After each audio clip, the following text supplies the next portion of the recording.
Hi there chaps, and welcome back to the channel. So in today's video I'm going to show you how you can optimize your button assignments on the Xbox Series X controller and video settings to dramatically improve your performance as a player in Battlefield 5. Before we jump into it though, if you do find this helpful, be sure to subscribe to the channel. We do everything Battlefield and maybe soon Halo here, so if you're into those games, this could be the place for you.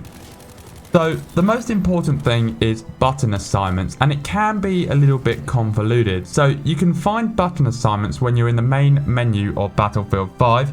You simply go to options, you go onto controls, you go over to control schemes, onto soldier buttons and press Y. This will open up a menu where you can get all the assignments for different actions in the game.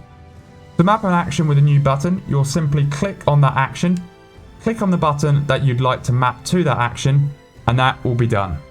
So what button assignments should you have? So on screen now I have created a graphic to show how I map my buttons, which you can come back to at the end of the video to use as a bit of a guide to map your own controller if you wish. So this setup to start with moves my shoot and my aim from the triggers to the bumpers.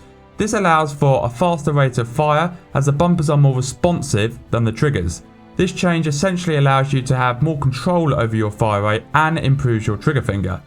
The second big change is that the jump and the crouch have been moved from A and B to the right and left triggers respectively. This at first glance may seem bizarre and alien, however this change is arguably the most important. What this does is allow you to simultaneously keep your thumbs on the joysticks for movement and aiming while also being able to jump and slide. Previously, you would have had to remove your thumbs from the joysticks to press A or B, which impacts your accuracy as a player during those moments. This change allows you to maximize movement mechanics in the game to give you that advantage over other players. The third and final change, and this is a bit more of a personal preference, but I map my B as my health pack and the up button as the spot instead. Now the reason for this is I didn't find it natural to take my thumb off the right joystick to tap the up button for health, and I found that moving it to B, meaning my thumb just had to move to the right briefly, was a far more natural movement for me, but that again is personal preference. We've covered how to map the individual buttons, but there are some complications you'll run into that I did.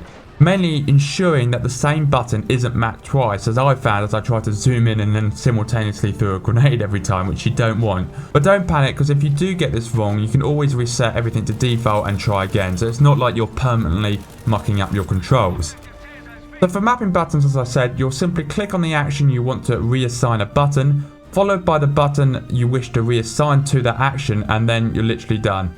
So when mapping jump, you need to ensure that both jump and vault are mapped to the right trigger, and then when you're mapping crouch, you need to ensure crouch toggle prone hold is mapped to left trigger, but you also need to map sprint slide to left trigger. The final thing is vehicles. It's up to you if you want to change this, but vehicle mappings are separate. I personally don't change them. The only thing I change on them is the fire and aim to the bumpers, but everything else stays the same. If you have any questions obviously all about this and kind of if you're getting a little bit confused, be sure to ask them in the comments and I'll try and help you out. So that's basically the complicated bit over. Video settings are far more simple. Again, you'll find it in the options menu. You just go over to video. The first thing you need to change is field of view. With the more powerful consoles, we can now compete with PC players a little bit more, adjusting our field of view. I found that 80 is the sweet spot for me. I think the standard is 55. 80 I found gives me a large visual spectrum, so I can see more of the map and more players on it in any one screenshot, but also doesn't make the opposing team players too small, so they're too hard to hit.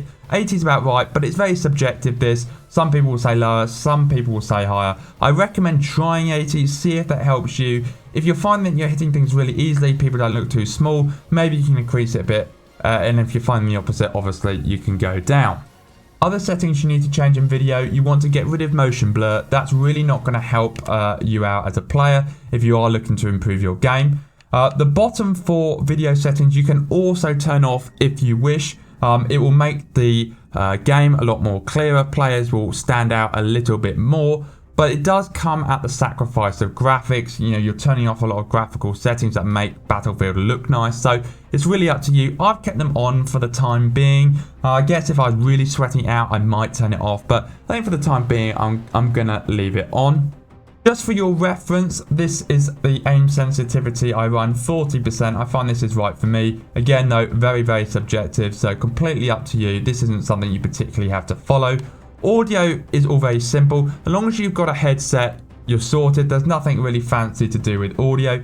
Just ensure if you do have headphones and a headset that the sound preset is on headphones or 3D headphones or something like that. That's generally the optimal that I've found. I mean, there are others, but I've only really experimented with headphones and 3D headphones. So that's all I've got to say on that matter, I guess. I think that about wraps it up for this video. If you did enjoy and you found this educational, I'd really appreciate that subscribe. Helps me out as a small content creator, trying to grow my channel like everybody else, but only subscribe if you do think you would enjoy content from myself. Anyway, as always, thank you very much for watching, everybody. Have a great day, and yeah, peace out.